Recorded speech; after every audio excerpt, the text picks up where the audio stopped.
आइए आज के इस खास विश्लेषण की शुरुआत करते हैं जो सीधे तौर पर उन लाखों छात्रों से जुड़ा है जो नीट और जेईई जैसी बेहद कठिन प्रतियोगी परीक्षाओं की तैयारी में दिन रात एक कर देते हैं। आज हम एक ऐसे शानदार सपोर्ट सिस्टम पर बात करने वाले हैं जो स्ट्रेस को दूर करने में एक गेम चेंजर साबित हो सकता है। आमतौर पर सारा फोकस सिर्फ सिलेबस खत्म करने पर होता है ना? लेकिन सफलता का एक बहुत ही क्रिटिकल साइकोलॉजिकल पहलू अक्सर नजरअंदाज कर दिया जाता है। इस बात की गहराई में जाने के लिए सबसे पहले एक बड़े सवाल को समझना होगा। आखिर ऐसा क्यों होता है कि क्लास के सबसे होशियार और पूरी तरह से तैयार छात्र भी मेन एग्जाम के दिन अचानक ब्लैंक हो जाते हैं? मतलब महीनों की वो कड़ी मेहनत सिर्फ उन 3 घंटों के प्रेशर में क्यों बिखर जाती है? सच में ये एक ऐसा रहस्य है जिसका जवाब हर पेरेंट और टीचर जानना चाहता है। अगर हम आज के छात्रों के डेली रूटीन को देखें तो असलियत बिल्कुल साफ हो जाती है। बात सिर्फ पढ़ाई की नहीं है। ये गलाकाट कंपटीशन, लगातार घंटों पढ़ते रहना, फेल होने का डर और ऊपर से ये डिजिटल डिस्ट्रैक्शंस, इन सब ने मिलकर अटेंशन स्पैन को बहुत कम कर दिया है। नींद पूरी न होना और बर्नआउट तो जैसे आम बात हो गई है। और जब बार बार मॉक टेस्ट में नंबर कम आते हैं तो कॉन्फिडेंस पूरी तरह से क्रैश कर जाता है। ये अब सिर्फ एक एकेडमिक लड़ाई नहीं रही, बल्कि एक भारी मेंटल वॉर बन चुकी है। और यहीं पे हमें एक बहुत बड़ी खाई नजर आती है। बड़े बड़े संस्थान फिजिक्स, केमिस्ट्री, मैथ्स और बायोलॉजी तो एकदम बेहतरीन तरीके से घोल कर पिला देते हैं, लेकिन असल में उस माहौल में सर्वाइव करने के लिए क्या चाहिए?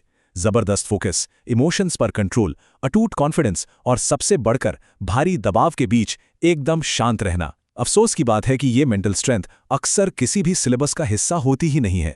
तो सबसे बड़ा टेकअवे क्या है? वो ये है कि एक छात्र की इनर साइकोलॉजी यानी उसके मन को मजबूत करना भी उतना ही जरूरी है जितना कि उसके एकेडमिक्स को सुधारना। कई बार एग्जाम में असफलता की वजह नॉलेज की कमी बिल्कुल नहीं होती, बल्कि वो अचानक होने वाली घबराहट और पैनिक होता है। बिना इमोशनल स्ट्रेंथ के सिर्फ किताबें रट लेना काफी नहीं है। सफलता के लिए दिमाग का शांत और संतुलित होना लिटरली सबसे ज्यादा जरूरी है। और ठीक इसी जगह पर विज्ञान हमारी मदद के लिए आगे आता है।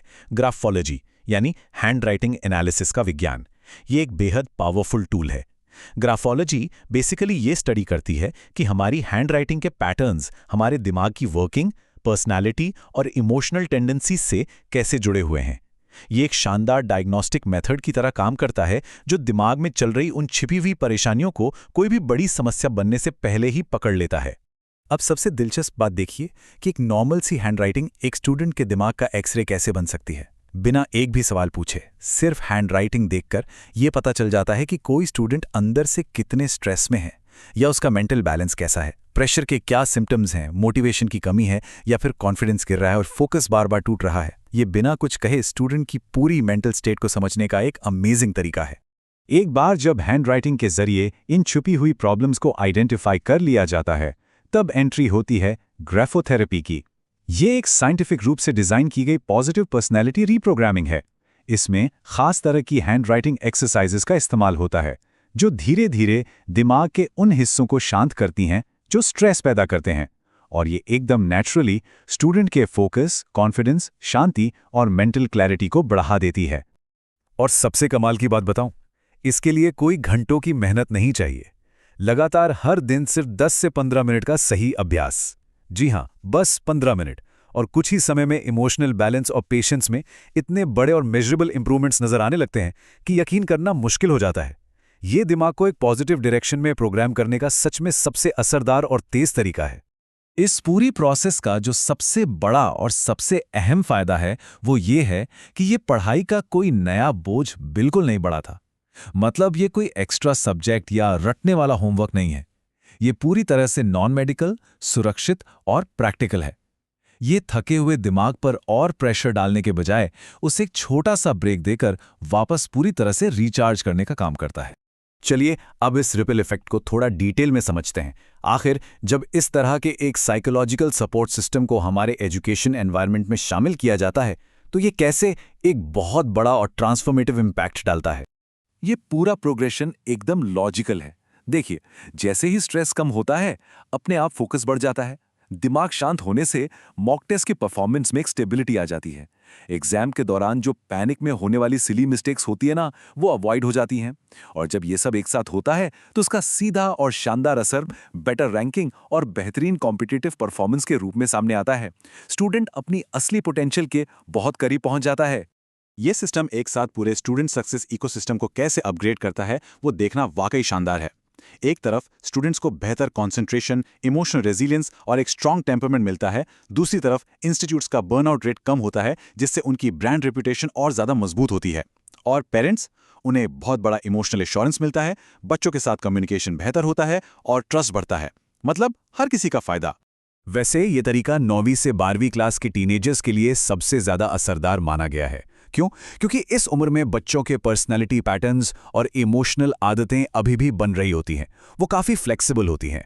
तो इस समय का अर्ली इंटरवेंशन बहुत काम आता है। बिना किसी प्रेशर या क्लिनिकल ट्रीटमेंट वाली फीलिंग के उनके अंदर एक बहुत ही हेल्दी कॉन्फिडेंस डेवलप किया जा सकता है। अगर बात करें इसे लागू करने की, तो इंस्टीट्यूट्स इसे अपने रेगुलर और टफ एकेडमिक शेड्यूल को डिस्टर्ब किए बिना बहुत आसानी से इंटीग्रेट कर सकते हैं। बस महीने में एक बार हैंडराइटिंग असेसमेंट, रोज के छोटे छोटे ग्राफोथेरेपी प्रैक्टिस मॉड्यूल्स और समय समय पर स्टूडेंट वेलनेस वर्कशॉप्स। ये स्ट्रक्चर इतना सिंपल और प्रैक्टिकल है कि इसे अपनाना बिल्कुल भी मुश्किल नहीं है। ये एक बहुत ही सटीक बात है कि जब मन संतुलित हो जाता है तो प्रदर्शन स्वाभाविक रूप से बढ़ जाता है। इस पूरे विजन का कोर आइडिया भी यही है। सिर्फ कड़ी मेहनत काफ़ी नहीं है। उस कड़ी मेहनत को जब मेंटल स्ट्रेंथ और एक शांत दिमाग का साथ मिलता है, तभी असली में फ्यूचर अचीवर्स तैयार होते हैं। असली जादू इसी बैलेंस में छिपा है। तो इस विश्लेषण को खत्म करते हुए एक बहुत ही क्रिटिकल सवाल हम सबके सामने है। भविष्य के टॉपर्स और अचीवर्स को तैयार करने के लिए क्या हमारे एजुकेशन सिस्टम को इस छिपे हुए इमोशनल वेरिएबल को गंभीरता से एड्रेस नहीं करना चाहिए? क्या वक्त नहीं आ गया है कि हम सिर्फ सिलेबस पूरा करने से आगे बढ़कर इन कॉम्पिटिटिव स्टूडेंट्स की मेंटल वेलनेस को भी सिस्टमैटिक तरीके से मजबूत करें? ये एक ऐसा सवाल है जो भविष्य की शिक्षा की दिशा तय करेगा। इस पर जरूर सोचिएगा।